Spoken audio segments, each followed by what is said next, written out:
Duha ka semana sa dili pa ang deadline sa SIM card registration, apan anaa pa lang sa 37% ang mga nakaparehistro. Sukad sa Abril 9, kapin pa lang sa 64 million ka mga SIM cards gikan sa 168 million SIM cards nga na-release sa mga telcos ang na-register na.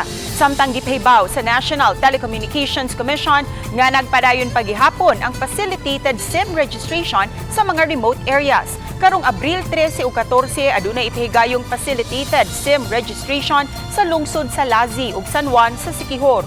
Dungan usab kini ipahigayon sa lungsod sa Hagna ug Anda sa lalawigan sa Bohol. Samtang karong Abril 20 ug 21 adto kini ipahigayon sa isla sa Bantayan sa lalawigan sa Subo. April 26 is so soon, kailangan na yun magparehistro. Otherwise, ma-deactivate ang SIM card, di na nato magamit. Usi kayo. Once the law ay fully implemented na siya, ana na nato mahibalan og pila gitong pilatan na ang total nga active and katong mga legitimate SIM cards.